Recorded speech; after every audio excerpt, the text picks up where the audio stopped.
अवखेड़ी धाम में साल 2007 से चली आ रही श्रीराम कथा का परंपरा के तहत इस साल भी 26 दिसंबर से भव्य धार्मिक आयोजन हुआ, जिसका समापन नानी बाई के मायरे के साथ किया गया। आयोजन की विशेषता ये रही कि कार्यक्रम सर्व समाज के सहयोग से संपन्न हुआ, जबकि नानी बाई का मायरा संत शिरोमणि रविदास समाज द्वारा लाया गया, जिसने सामाजिक समरसता और एकता का संदेश दिया। आयोजन समिति के सदस्य डॉक्टर जगदीश चौहान ने बताया कि पिछले 10 से 15 सालों से यहाँ निरंतर रामकथा का आयोजन हो रहा है और इस बार रामकथा के साथ नानी बाई के मायरे ने आयोजन को और भव्य बना दिया। हजारों श्रद्धालुओं की मौजूदगी में हुए इस कार्यक्रम में वक्ताओं ने धर्म, संस्कृति, राष्ट्र और सामाजिक एकता पर जोर देते हुए समाज को जागृत और संगठित रहने का आह्वान किया। कार्यक्रम के अंत में आयोजन समिति ने सभी सहयोगी समाजों, गांवों का आभार जताया। हमारे लवखड़ी धाम पर वर्ष 2007 से रामकथा का आयोजन हो रहा है। लगभग 10 से 15 साल हो गए रामकथा होते होते, और हमारी समिति द्वारा प्रतिवर्ष एक भव्य रामकथा का आयोजन होता है।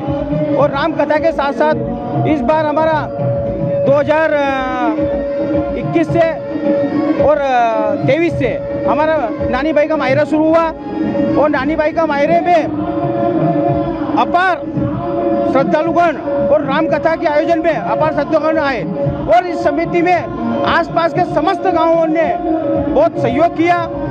और मैं सभी हमारी समिति की ओर से समस्त गांव और आसपास से पधारे सभी लोगों को मैं धन्यवाद देता हूं कि आप लोग ने इस लवखड़ी धाम पर पधार कर इस मंदिर हनुमान जी की कृपा आप सब पे बनी रहे। मैं यही विश्वास के साथ बोलना चाहता हूं। नरेंद्र सिंह सोलंकी चलवा। श्री लवखड़ी धाम में यह कथा का आयोजन विगत 26 दिसंबर से आयोजित हो रहा है, और आज यहाँ पर नानी बाई के मायरे के साथ में यह कार्यक्रम का समापन होने जा रहा है। और राष्ट्र धर्म और धर्म जागरण को लेकर हिंदू समाज को जागृत करने का यह परंपरा लगभग 2007 से चल रही है, और इस परंपरा को और भी आगे ले जाने का काम यहाँ की समिति कर रही है। क्योंकि बांग्लादेश में और अन्य विश्व के पटल पर देखा जाए तो हिंदू समाज के साथ में बर्बरता हो रही है। ऐसी बर्बरता को रोकने के लिए भारत में भी धर्म के जागरण के लिए निरंतर अभियान चल रहे हैं। उसी धर्म जागरण को लेकर राष्ट्र को मजबूत करने के लिए और बांग्लादेश जैसी समस्या हमारे देश में उत्पन्न ना हो, इसलिए राष्ट्र जागरण का काम ये धर्म श्री राम कथा और नानी बाई मायरा के माध्यम से की जा रही है। और साथ ही साथ में समरसता का संदेश लेकर इस कथा का आयोजन हुआ, जिसमें संत शिरोमणि रविदास समाज द्वारा आज यहाँ पर नानी बाई का मायरा और मामेरा लेकर आए है रविदास समाज, और यह समरसता का भी संदेश है। धर्म, एकता और संस्कार, संस्कृति और सृजन को लेकर हमेशा भारत संस्कृति काम करती आई है, और आदि अनादि काल से काम कर रहे हैं, आगे भी काम करेंगे। हिंदू समाज एक है और एक रहेगा। आपका नाम? उज्जैन से सीनियर संवाददाता विजय सोलंकी की रिपोर्ट। उमरिया में मध्य प्रदेश अस्थायी कर्मी कल्याण संघ ने अपनी 3 सूत्रीय मांगों को लेकर प्रांतीय सचिव विनोद भट्ट के नेतृत्व में रैली निकालकर मुख्यमंत्री के नाम कलेक्टर को ज्ञापन सौंपा। संघ की प्रमुख मांगों में पुनरीक्षित 7वां वेतनमान लागू करने के साथ शासकीय कर्मचारियों के समान चिकित्सा सुविधा, अवकाश और अनुग्रह राशि जैसी मूलभूत सुविधाएं देने, दैनिक वेतनभोगी सुरक्षा श्रमिकों को उनकी योग्यता, अनुभव के आधार पर रिक्त पदों पर प्राथमिकता देते हुए नियमित करने और अंशकालीन कर्मचारियों को पूर्णकालिक मानकर योग्यता और वरिष्ठता के आधार पर नियमित किए जाने की मांग शामिल है। आज मध्य प्रदेश स्थायी कर्मी कल्याण संघ उमरिया द्वारा माननीय मुख्यमंत्री महोदय को 3 सूत्री मांगों को लेकर के ज्ञापन दिया गया है। इसको हम शासन को अग्रिम कार्यवाही के लिए भेजेंगे।